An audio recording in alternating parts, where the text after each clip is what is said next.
Hello friend, मैं Ankita romance world में एक बार फिर से आप सबका स्वागत करती हूँ। जी हाँ, आप लोग ने सही गेस किया। मेरा ये भी ब्लॉग गुजरात रिलेटेड है। आप देख ही पा रहे, स्टैचू ऑफ यूनिटी शाम हो चुकी है दोस्तों।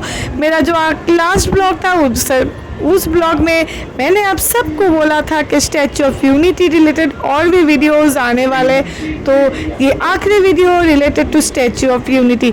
ये देखिए कितना प्यारा और भव्य लग रहा है स्टैचू ऑफ यूनिटी। शाम के बजे थे 7 और देखिए यहाँ पे चेयर पे हम सब लोग इकट्ठा हो गए। What is the reason behind this? That is the laser show दोस्तों। ये बिल्कुल फ्री ऑफ कॉस्ट है, इसका टिकट भी है, लेकिन दोस्तों यहाँ पे ऐसे बेंचेस देख ही पा रहे हैं, ऐसे बेंचेस लगाए हुए हैं फुल एरिया में।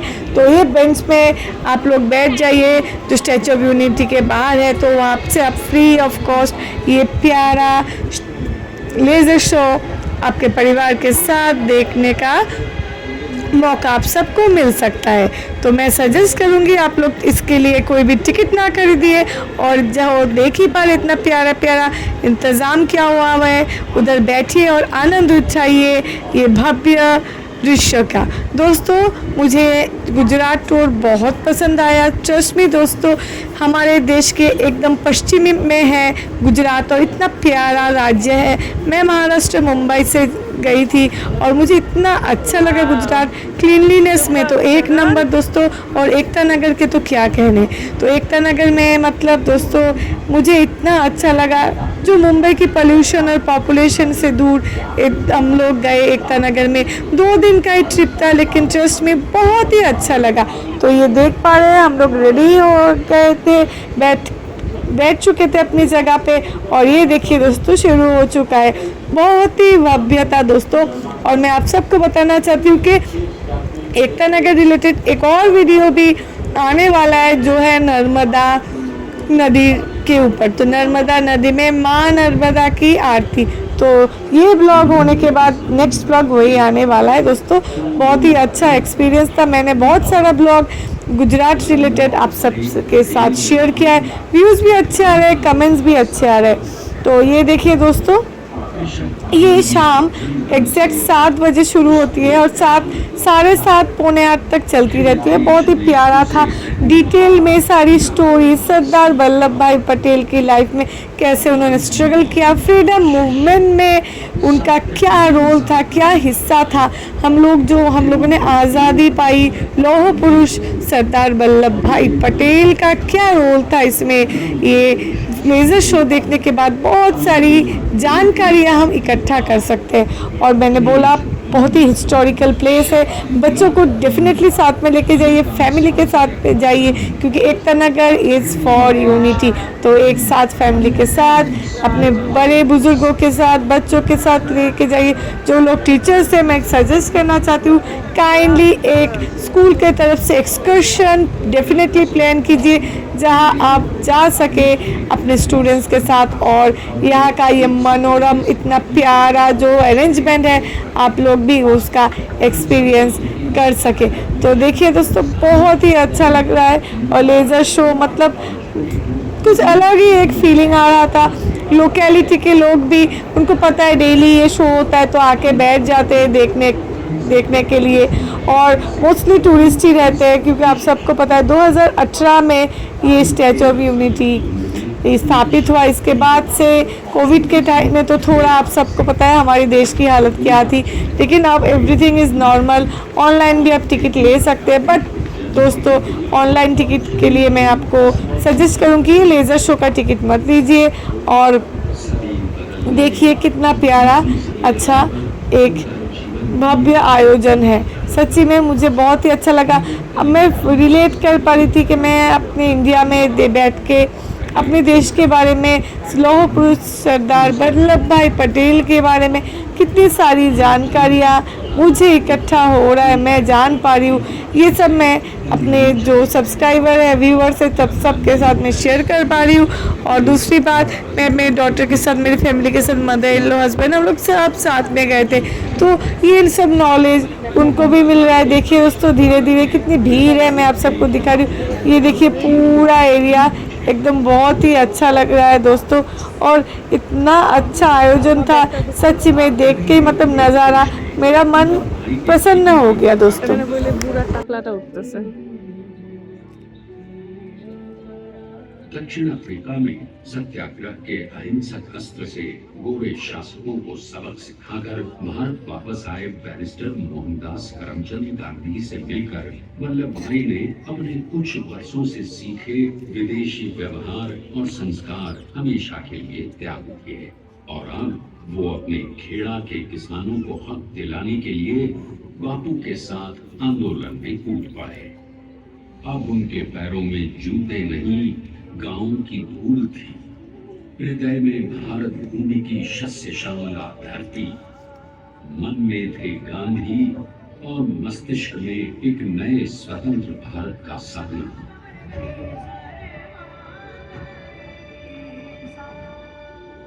तभी बारडोली के मजबूर मजलूम किसानों की यातना का समाचार उनके पास पहुंचा। तुरंत वल्लभ भाई वहां पहुंचे और यूं शुरू हुआ भारत का सबसे बड़ा और सफल किसान आंदोलन बारडोली। वल्लभ भाई ने बारडोली के 87,000 किसानों को ऐसा हटा तो पूरे देश में लोग वल्लभ भाई के नाम की कस्में खाने लगे। स्वयं महात्मा गांधी ने कहा, अब वल्लभ भाई मेरे शिष्य या साथी नहीं, सारे देश के सरदार हैं और देश को मिल गया एक अनोखा असरदार सरदार।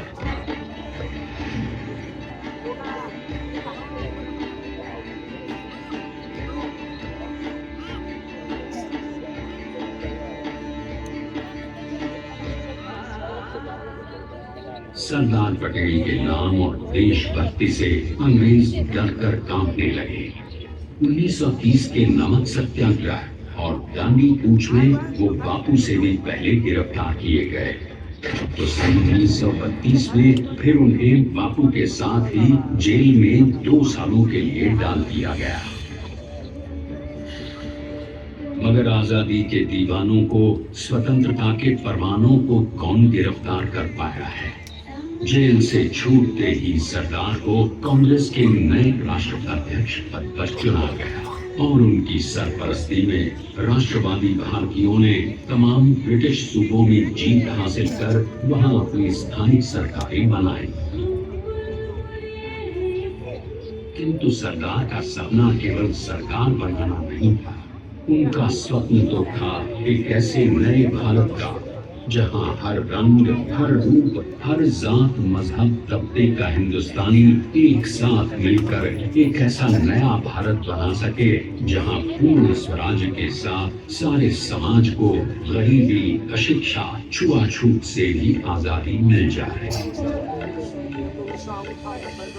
इसकी पहली रणनीति थी भारत को अंग्रेजों की गुलामी से आजादी, ताकि भारत के लोगों की अपनी सरकार सबके साथ और सबके विकास के लिए काम कर सके। बापू की अगुवाई में अब देश ने अंग्रेजों को अंतिम चेतावनी दे दी, करेंगे या मरेंगे, क्विट इंडिया, अंग्रेजों भारत छोड़ो। बस फिर क्या था, संघर्ष की रणभेरी बजी। 3 सालों के लिए सरदार पटेल को भी सत्याग्रही नेताओं के साथ जेल में ठूंस दिया गया। 2 सालों के बाद अंग्रेजों को बापू के सभी शिष्य और साथियों को छोड़ना पड़ा।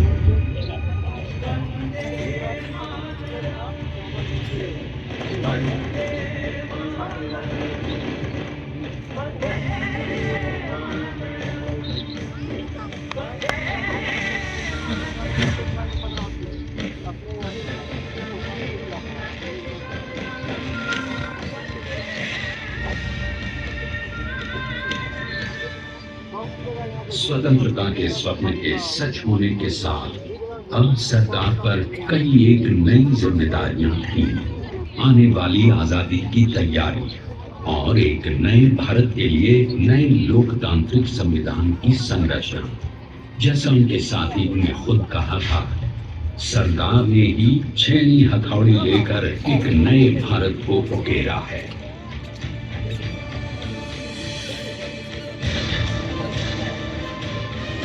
स्वाधीनता तो प्राप्त हुई, लेकिन खंडित भारत में भी उठते विभाजनवादी अंधकार को अभी दूर करना था।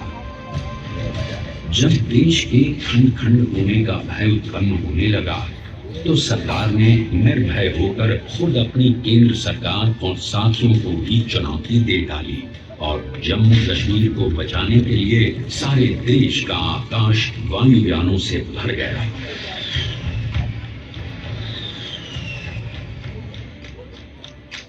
और फिर हैदराबाद और जूनागढ़ के भारत में विलयीकरण को पाकिस्तान से चुनौती मिली।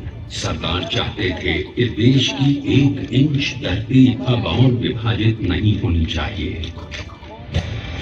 नए भारत को एक करने के लिए समझा बुझाकर मनाकर 565 रियासतों को सरदार ने अपनी सूझबूझ सदाशयता संबल से एक नए स्वतंत्र भारत का अभिन्न अंग बना लिया।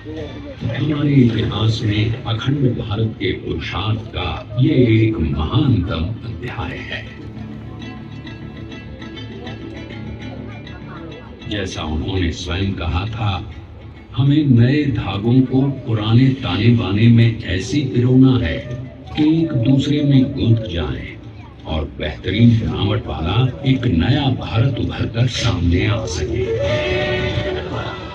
अंततः अपने वज्र दृढ़ संकल्प से एक नया विराट विशाल एक भारत श्रेष्ठ भारत बनाकर दिखा ही दिया सरदार ने।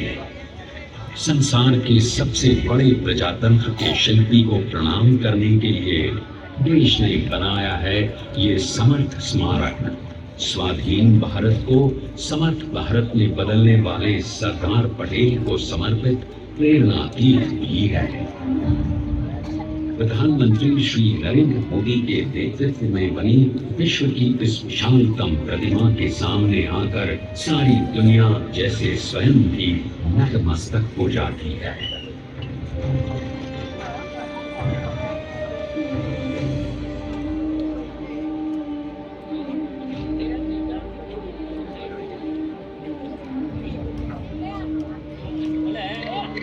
देश को बना गया वो अभिमन्यु,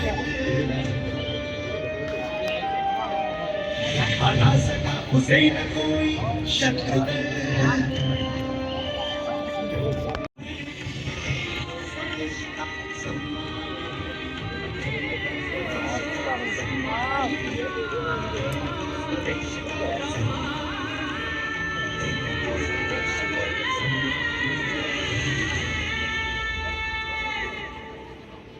आइए हम देखते हैं कि अपने प्राण पुरुष को श्रद्धांजलि देती 182